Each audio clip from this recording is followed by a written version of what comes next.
My name's Corey Herc. I work as a partnerships and outreach coordinator for the Atlantic region with Taking It Global on the Rising Youth Project.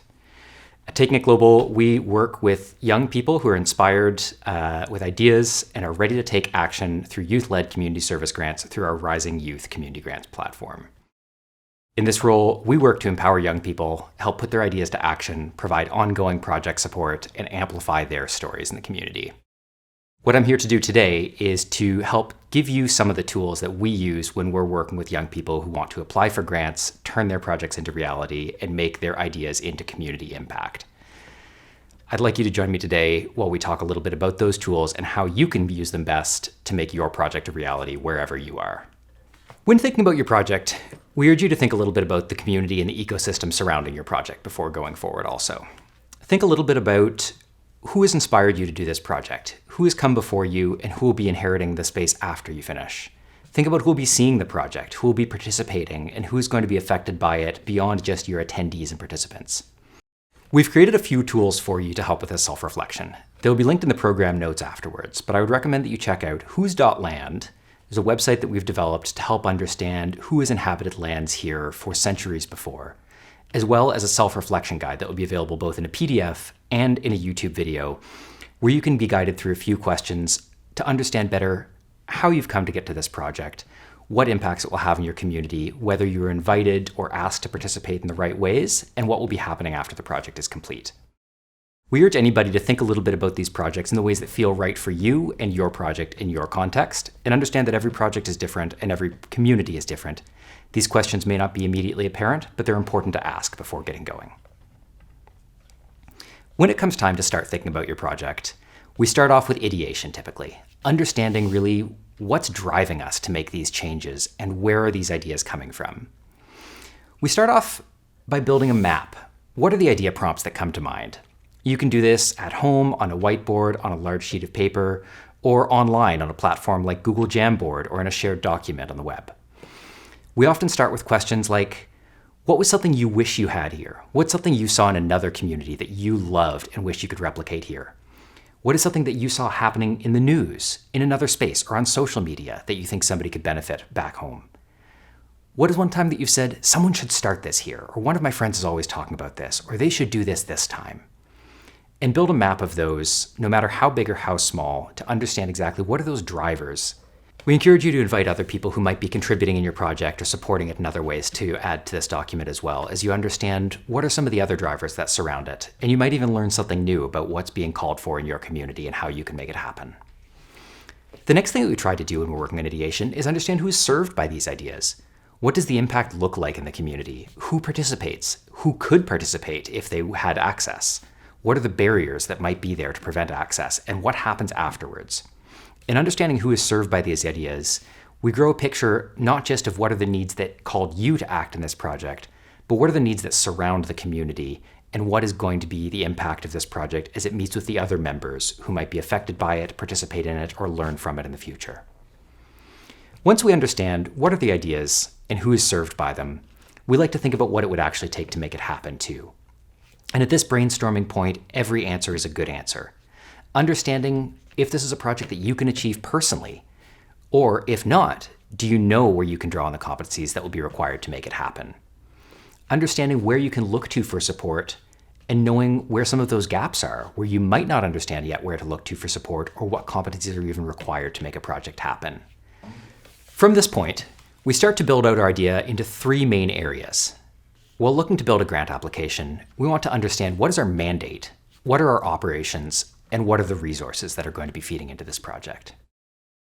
So our mandate is seen as a mission or a driver. What is the guiding force that drives this project, and what is it that we want to see in the world as a result of this project happening? We can identify this as a change in our community, in our city, in our neighborhood, in our ways of being, or in the world at large. Sometimes when building a mandate, it can help to understand too if we're working at the roots, the branches, or the fruits of the system. Understanding this can help us define our operations as they come later by knowing if we are working at systemic change, maybe at a policy level, maybe we're looking at events at a community level, maybe we're looking at long-term outputs that might not even come to fruition for 5 to 10 years. But understanding how our mandate informs our project is going to be key in sticking to that mandate and getting our project funded. This question is the most important one, and it will probably be subject to change millions of times as we go forward. In our operations, we like to think about what we will be doing to fulfill that mandate. What does our project look like as it moves towards that goal that we've defined in that first step? These are tangible actions, events, and outcomes that will be happening as our project unfolds. We'll be thinking about plans and actions here. So when developing these operations, think about what you are doing to achieve your mandate or what your project will be doing to help you get there. Your mandate will inform your operations, and questions about your operations can almost always be answered by looking back at your mandate to say, are we on track? Does this serve our mission? And will this get us to where we need to go? In the end, to support our operations, we will need resources. Understanding our resources is going to be key to building a successful grant application, because in the end, this is what we are asking for support for. These resources can be skills, competencies. They can be hard resources like assets, tools. They can be intangibles, digital resources, consulting support, sometimes location of space, transit, anything that you will need to expend time, energy, finances, or some other kind of in-kind effort to bring to bear to make your operations happen to achieve that mission that you set out in the first step. So in thinking about our resources, we need to think about what is it going to take to make these operations happen to help fulfill our mandate in the end. These can be skills, competencies, pieces of leadership, knowledge that you may need to access. They may be tangibles, assets, food, locations, tools, things that will be coming into play and actually affecting this project. Or they can be other sorts of intangibles, location, transit, digital resources, consultancy, any other competencies that may need to come to bear to help make this project happen in its best possible form. When thinking about your resources, a number of applicants will split things into two columns of those that they have and those that they do not yet have access to. And this can help better understand, with the resources that you do have access to, where you can turn to for quotes, who will be supporting your project, and what they will require to bring that support to bear, be it in honoraria, in-kind payments, donations, or other forms of compensation. And in thinking about those that you do not have access to, it can inform our process as we research what we need to make this project happen, who we can turn to understand where those skills, competencies, and resources are, and what this greater project will have to bring into play to make it all work. We think about also where the project will be taking space, what we'll be doing to bring people into it, to help understand how we're going to need to cast this project out into the world, to promote it and to make sure that people understand what they're participating in.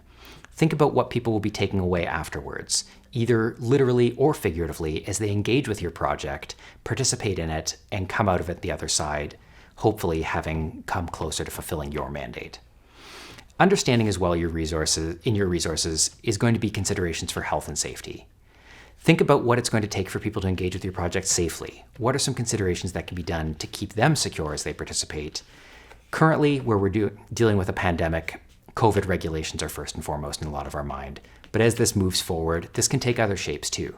Insurance is one that a lot of grant writers need to take into consideration as they build their projects. Transit safety, childcare, other things that might come into play as projects are put into play in public spaces. Consider the safety of your participants and your audience as you move forward and build your resource map, and understand how you are serving them, your community, and yourself as you move forward with those operations and mandate fulfillment.